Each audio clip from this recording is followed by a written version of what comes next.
بسم الله الرحمن الرحيم.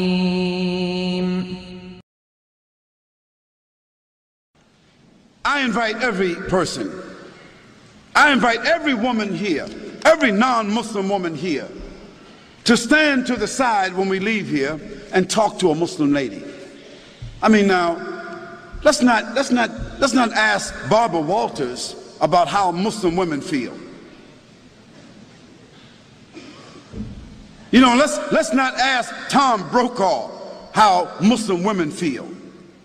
Let's not ask CNN, ABC, Fox. Let's not ask the London Times or the Australian Times.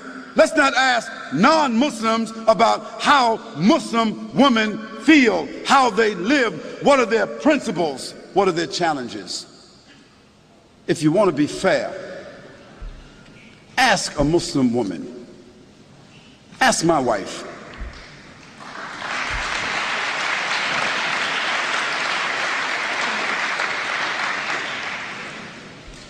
Ask my mother. You see, ask a Muslim woman that knows her religion, who has a relationship with her Creator, who is stable in her society, understanding her responsibilities, her relationships. Ask her. And after that, I think you should be fair, that you don't need to ask someone else. But the problem is, no one really wants to ask Muslim women.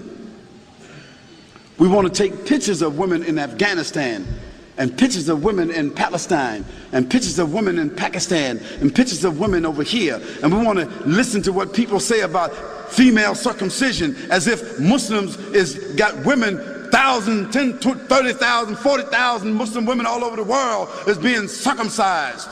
Some crazy Steven Spielberg stuff.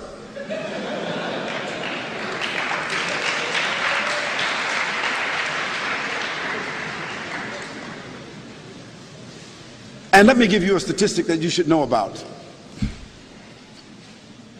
If you take a quota in this room right here, I'll tell you this.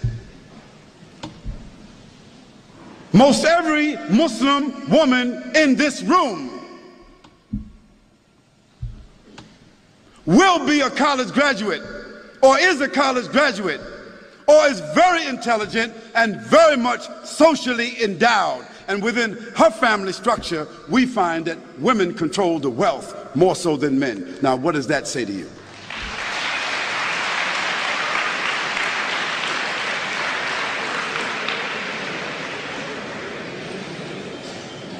Now, where you find women oppressed, women exploited, women mistreated among Muslims, that is because those Muslims themselves are not representing the principles of the religion. And in every religion you've got black sheep.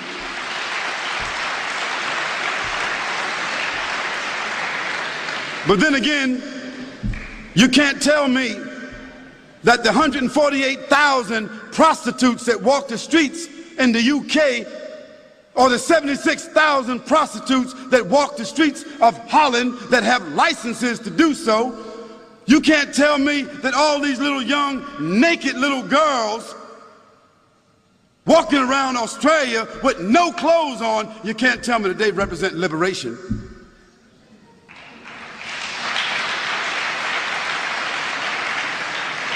You can't tell me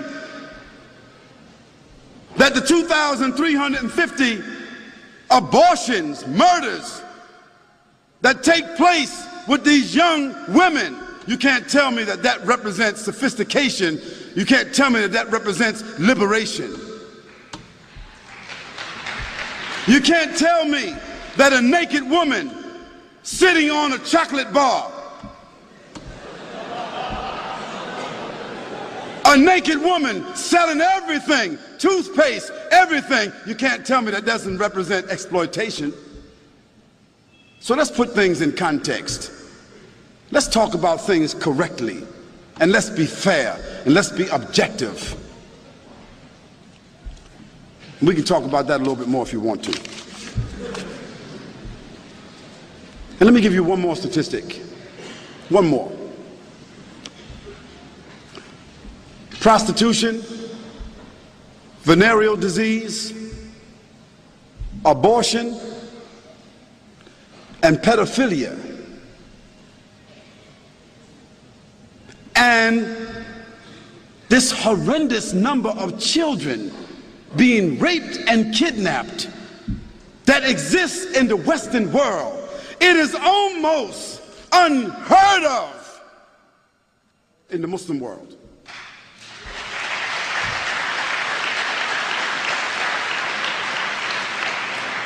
So I think that the statistics kind of like speak for themselves.